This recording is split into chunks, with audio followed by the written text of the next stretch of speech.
yeah, what I was saying. No, a lot of people that I've spoken to, yeah, about um grief and stuff. A lot of people have told me like they kind of felt not only that did they obviously they lost their loved one, but they also kind of lost themselves as well, and it kind of led to that kind of a sense of depression because it's like, okay, what am I going to do about this person now? How am I going to function without this person now? And I don't know if I think I kind of had that moment as well, like because when I lost my parents, um, my dad, yeah, okay, I lost my dad in 2014, and I wasn't, I don't know, I wasn't, it didn't really hit me. Then it was my mum's passing that kind of, that kind of really like rocked up everything. Like, yo, this is mad. Like, this is. I didn't know at the time, but it's like looking back now, I was like, that's what it felt like. That's what real pain felt like, and that pain kind of just made me just question everything, like just life, even my own life. Like, okay, do I even have any purpose on this earth? Like, do you know what I mean? So that was difficult. I know when we spoke about like you said you had a long period of time when you went through depression, like, and I just talk about like losing your parents, like how was that for you? Because I know like you was quite young when you lost your dad. So would you say like what kind of hit you the most out of your dad's passing and your mum's passing? Um, so my dad's passing happened in no, April 2009. So that came, funny enough, that even came a week after his birthday. So I didn't get the announcement until probably 26th of April. But it actually happened on the 18th of April. So at least a week I didn't know that my dad passed away, and we got the news, and we were all shocked, we cried, and we all just had to plan for the funeral, which happened. It kind of happened around the time that I was in school, so I had to get a flight to Ghana to go to the funeral for like 3 days. So I kind of fell back on some coursework. So I was really young. It was very. I didn't know what to feel because I didn't know what death was at 12 years old. I just had to go there, sit there, and just pay my respects. And uh, well, I think it's just that feeling when those uncles that say, "Oh, you got to be strong, you got to be strong." I was like, "Okay, okay," and that was it. Um, yeah, it was hard, losing someone because you're not prepared for something like that when it happens. So it came suddenly, and I think the other thing that we also had to deal with was like his stuff, his house, like what we're gonna do with his with his clothes, his car, and you know um and other things. Because he was an entrepreneur, so he owned like a suits wear store. So he was really into his fashion, and I'm saying you had all the fresh shoots, yeah. yeah, definitely, yeah. So I think I didn't talk much about this. So I think my mum or sister, I think at 13, they asked me if I wanted to take over my dad's business because obviously he passed away. So they were kind of looking to me to ask if I was interested in it. And I felt I kind of said no because I feel like I was a bit young because obviously I was doing other stuff like, with my life, with school, work, and just getting ahead. So it came too early. So I wasn't really ready to take on that kind of responsibility, you know. Yeah, and I think uh, also my mom passed away in June 2015. So she died from kidney failure. Um, Strange though, she passed away on Father's Day, so I thought that was a bit of a weird one at first. Um, I just remember what happened. So I think what I remember was the operation. So I think there was a discussion between my mum, sisters, and family whether or not she should take the operation or not, because they said that if she did, then there would be a risk that she could die during like the operation. So we were saying no, but obviously I think it was entirely up to her. What was best for her mattered to her. That made sense. So she went with the operation.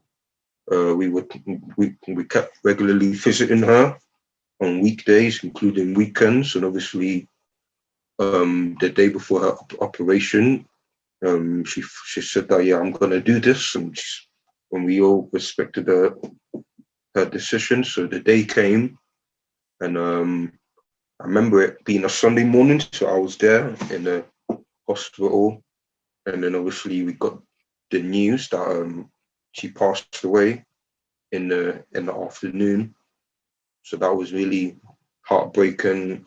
It was really devastating for my family. It was a darker day, because I wouldn't expect something like that to happen on the first day of summer. Because I think the first day of summer is usually the most difficult for my family, because it kind of brings back bad memories of what happened.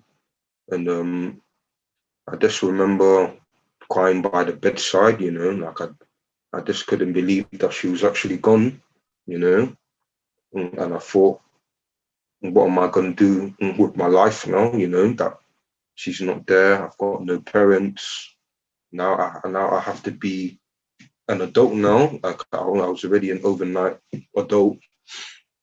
I already knew that I was already responsible to like pay rent, bills, and try to and just to try find a job, because I knew that I had no choice to grow up because of what happened. So the responsibility was kind of was put on my sisters and me.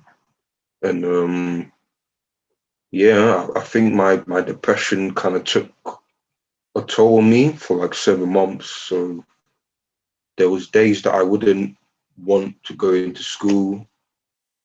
Um, I wasn't concentrating properly well in class. I would never do homework. I'd always be late sometimes. And I think some teachers didn't really understand the situation, because I think grief is a bit of a difficult topic to talk about with teachers, because they're not going to have that awareness of, oh, he lost his mum, what can we do to help him? So they weren't really equipped enough to help me through that situation. But they did give me a week of college, so they kind of understood, oh, he lost someone, so let's give him a break from, from the situation. So I got a week off. I went to my cousins in Kent, and I just kind of had to sit there thinking about what just happened, because I couldn't really be in my own home, the fact that it happened on that day. So I had to go somewhere else and just clear my mind, because it was a lot to take in, and I think that's where the imposter syndrome kind of came in. So I would pretend to be happy when really I'm not happy. And there were days that I would act out in anger, frustration, and just confused, because obviously you're gonna go through confusion when something like that happens with grief. So yeah, and there'll be days that I wouldn't be able to sleep as well. Like I couldn't sleep at night, and yeah, I, I wouldn't even say a word of it to anyone. I'd probably just said to my aunt, I'm going out, see you, and then that's it. And then I'll come back home and be, silent. Yeah, and yeah, that's what happened. Yeah, that's touching, man. you know, and it's so crazy. Even though like back then I didn't know we didn't know each other, but I just feel like I understand the story. Do you know what I'm trying to say? Like I get it because where like you know you dealt with this kind of this issue like so early on, you just think to yourself, how are you gonna deal with it? Like, because I remember with me, when I like lost my dad, I remember just coming back from work and everyone was just telling me, no, like no, what are they telling me? No, my aunt and my uncle were in my house. And I was like, what are you guys doing over here? Like, because they don't really come around like that. So I'm thinking, like, why are you lot here, sort of thing. And even then, I didn't think nothing of it. I just thought, okay, maybe just coming to visit, pay, say hello, you know, see how we are, all that kind of stuff. And then there was the, oh, can you sit down? And yeah, and I sat down. You know, they told me, oh yeah, we just had news that your dad like passed away. And I remember when I got told the news, I just said to myself, um, no, I said to my uncle, sorry, like, you know, I get, you know, he wasn't well for some time. This is the natural course of action that will take place. You know, it wasn't a normal response. It was almost so much like a scripted response.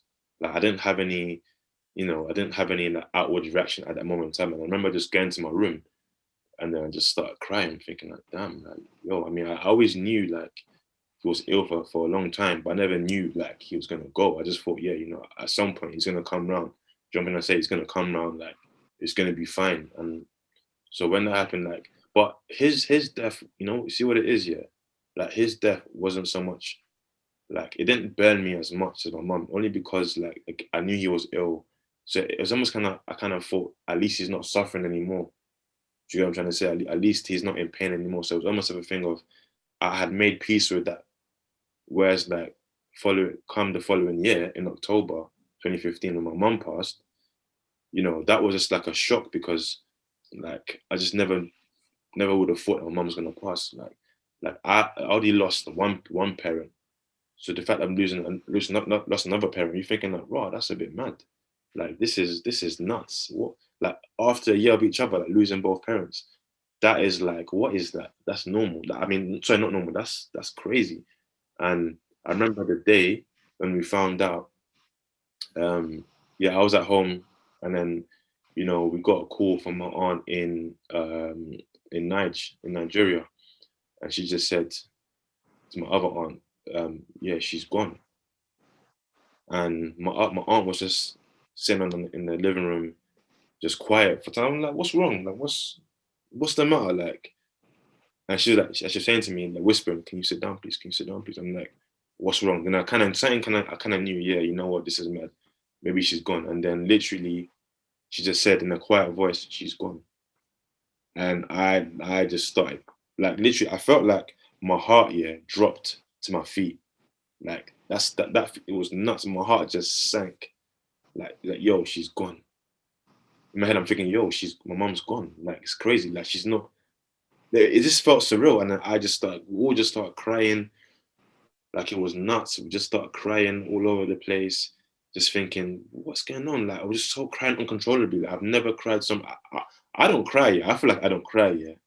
But you see that day, like I was crying like crazy. It was nuts. The whole day was just it was a I call it Black Friday because like it was on a Friday and literally it was just such a dark day. I'm like, yo, my mom's gone. And I remember just at the time, all family members coming around to the house. Do you know what I'm trying to say? People coming around, telling me and stuff. Yeah, like she's gone, she's gone, and I'm just like, yo, this is mad. Like she's not even here anymore. And part of me was just like, yeah, this is the beginning of what's gonna be a dark life, bro. Like a dark life. Like you know, what am I supposed to do without my parents? Like you know, they're like the people that I have to go to for guidance for anything I have an issue with. It's your parents. Those are the first point of call. Do you get what I'm trying to say? Like, what am I gonna do now, sort of thing. And like, I just thought, yeah, I've got no, there's no way I can survive this. Like, there's no way I'm gonna come back or gonna be myself again. And I remember when I was crying, I kept shouting, "I'm never gonna be the same again. My life is over. My life is over. Like, life is over." Like, I wasn't suicidal or nothing. but I'm like, life is over. I'm not. How can you bounce back from losing both parents?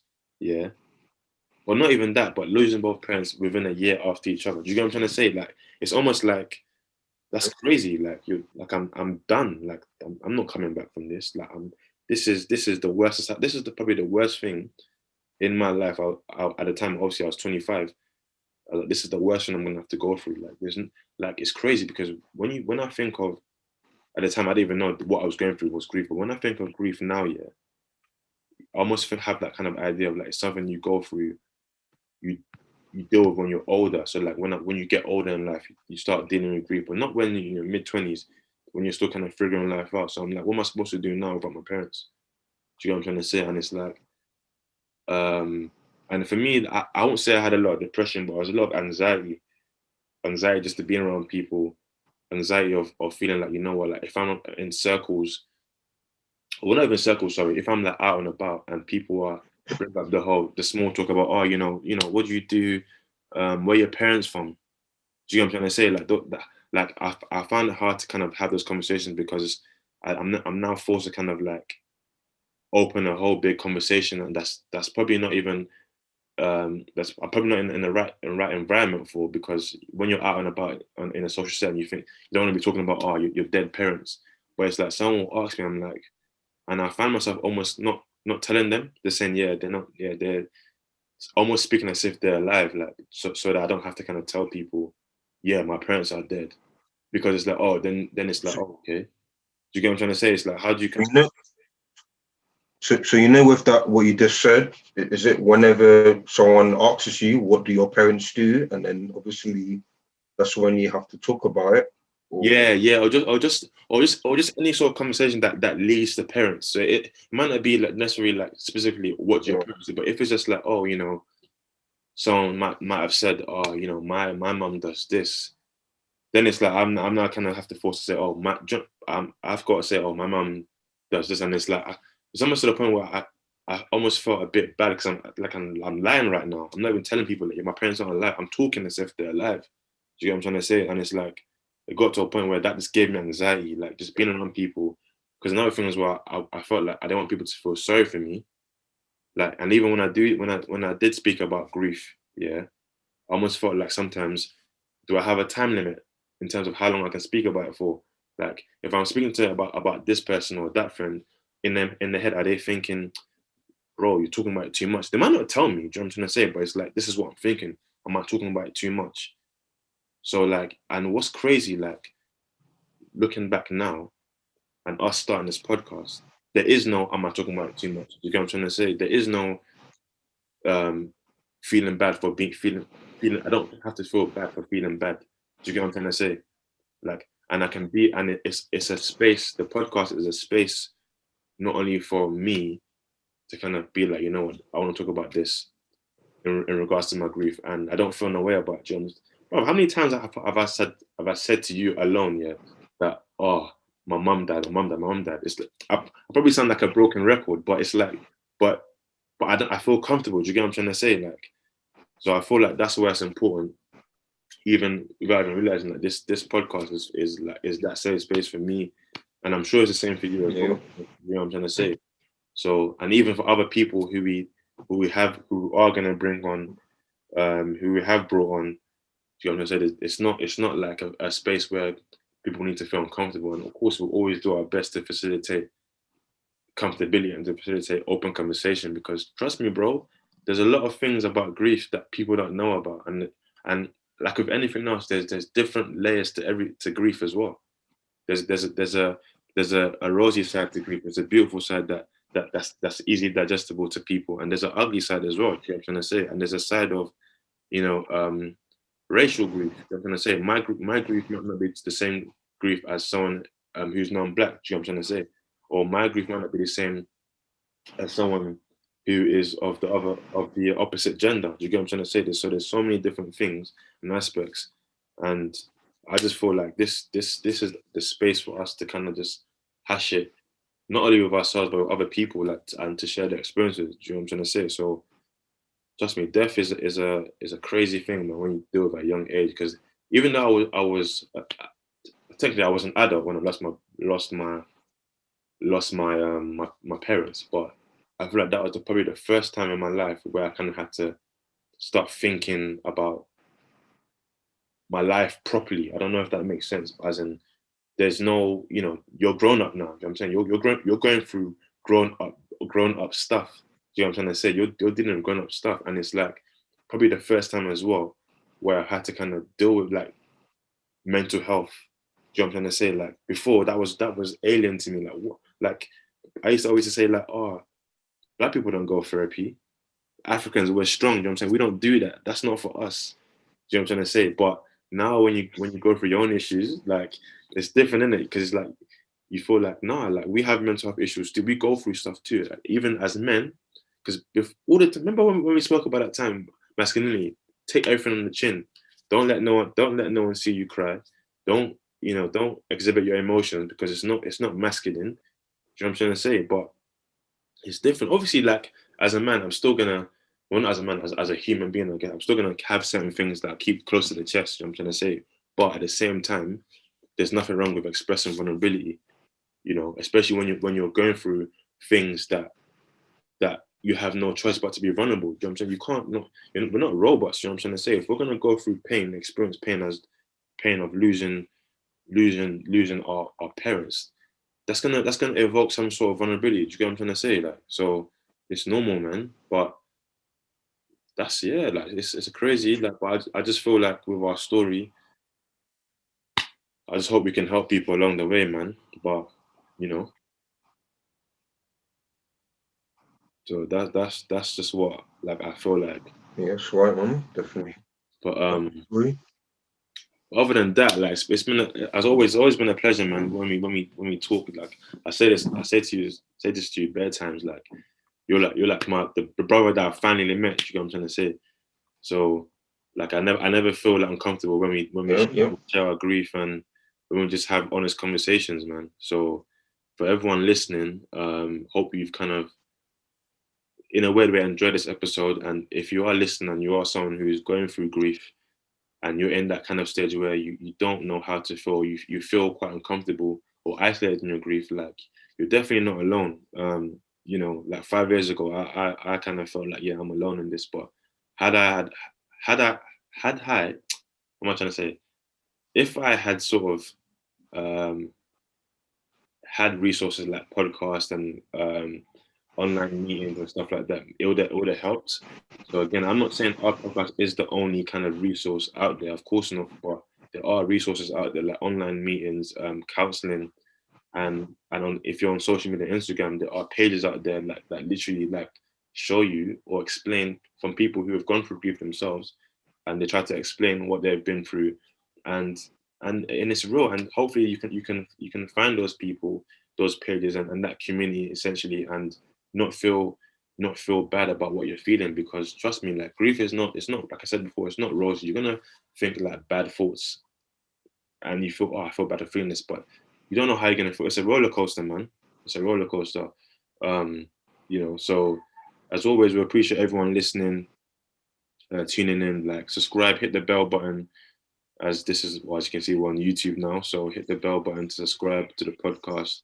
We're also still on audio, so available on Spotify, Apple Podcasts, Google Podcast, Anchor. So always feel free to subscribe. Well, not feel free. Please do subscribe to us on those platforms, wherever you get your podcast from. And we just want to keep sharing our experiences. Um, have others who've also experienced similar things. This is, I know this is like a buzzword right now, but this is actually a safe space, not only for us but for those we do invite onto the podcast. So we hope you're here to stay. Hope you enjoy the journey along the way. And yeah, that's about it. But any lasting comments from you, bro? Um, I think with grief, you just got to take your time, take it step by step each day, because you're always progressing, always learning about grief. Um, grief is a lifelong thing, so obviously it's going to take time, you know, and that's all I've got to say. Definitely. I mean, I mean, I echo everything you said, bro. Like that's exactly what it is.